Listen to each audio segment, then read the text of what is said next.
transparency that will demonstrate to the public that they can trust you as the elected district attorney.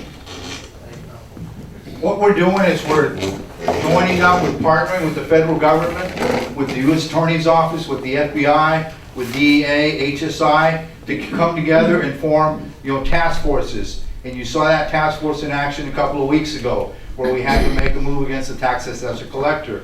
It's a very difficult case, not just that case, but all cases involving public corruption, because it's usually a paper case. It's not a body that you find, deceased. It's not kilos that you find in the trunk of a car.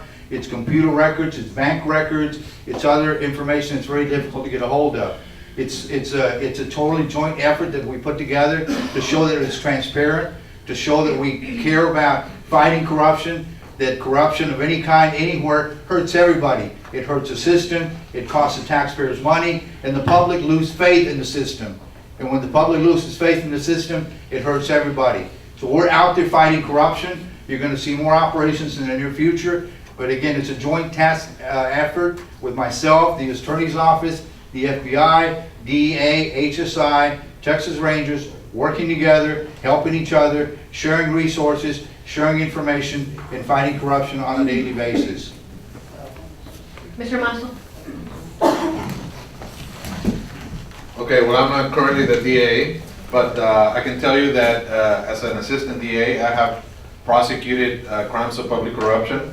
I've done investigations from scratch, starting from a newspaper article where we went and started an investigation into a public official that was using property that belonged to a governmental entity. And we started that from scratch and went all the way through. Once we started the investigation, we were able to discover that there was thefts occurring in that particular entity. There was government property being used for personal purposes.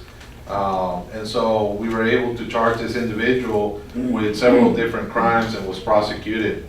Now, as your next district attorney, I can tell you that it's important to have a task force, but in order so that it doesn't look like this is political, you have to have an independent task force made up of the Texas Rangers, or the ones that are supposed to be investigating governmental agencies and corruption.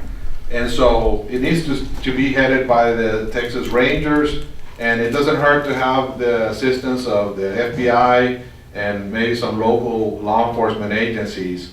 The last resort should be the district attorney's office investigators who can come in there for support purposes to assist them in their investigation, but I don't believe that it should be made primarily up of the district attorney's office, which can make it look like it's political. As you can see the last 2 weeks ago that individual is now saying that it was for political purposes. And if it was a 2-year investigation and they came up with a couple of misdemeanor charges, I think maybe somebody jumped the gun on that one.